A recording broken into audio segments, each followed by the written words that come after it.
I love him more, my wife said after I caught her, then I did this. Reddit cheating stories. I never thought I'd become one of those men who'd find themselves on the wrong side of a betrayal story.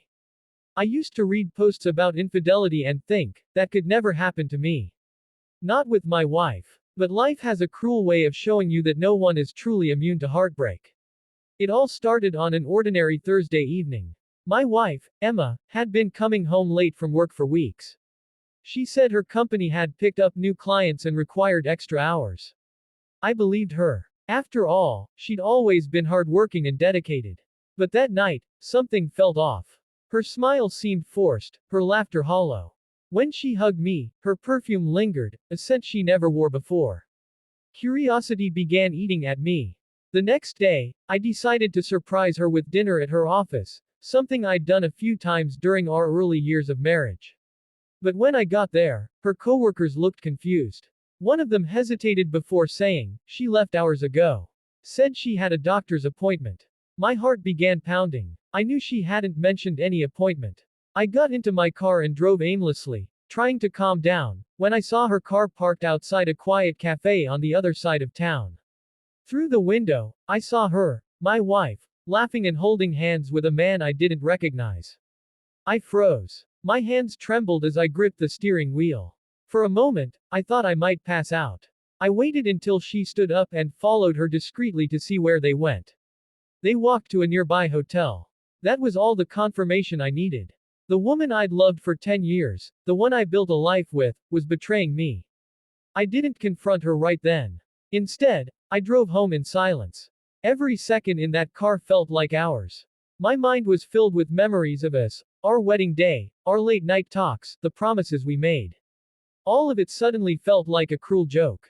When she came home later that night, I was waiting. She looked surprised to see me awake. "You're home early," she said casually, avoiding my eyes. I stood up, walked toward her, and asked quietly, "Who is he, Emma?" Her face drained of color. She opened her mouth to speak but couldn't form words.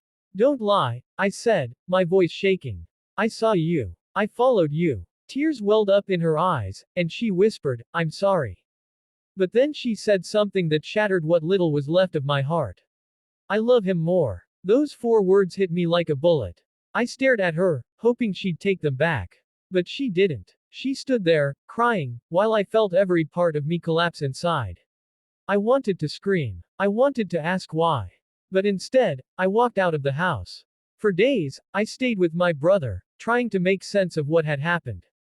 My brother told me to leave her, to start over. But a part of me still loved her, even after everything. A week later, I decided to confront her one last time, not to beg or fight, but for closure. When I got home, she was sitting on the couch, looking miserable. "You didn't even try to understand," she said bitterly. "I fell in love with someone who listens to me." That's when I realized, maybe our marriage had been crumbling for longer than I wanted to admit.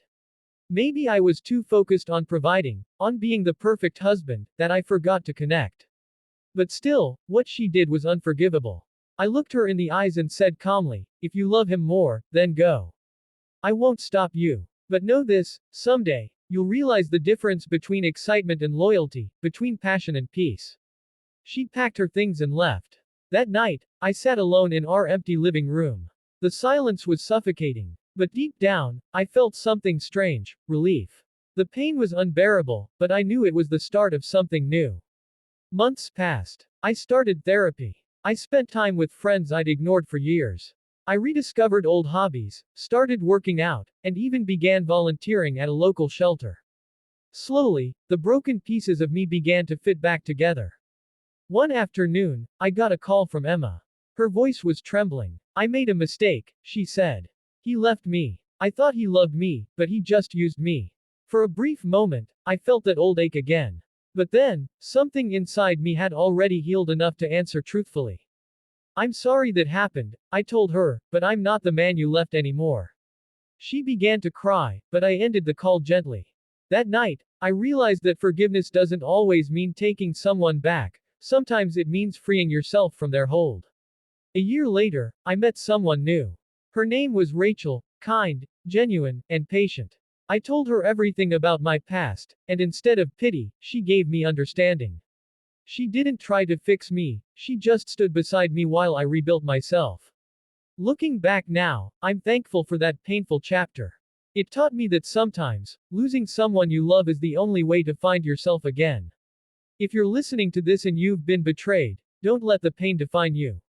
Let it rebuild you. Because one day, you'll wake up, take a deep breath, and realize that the storm didn't destroy you, it shaped you into someone stronger.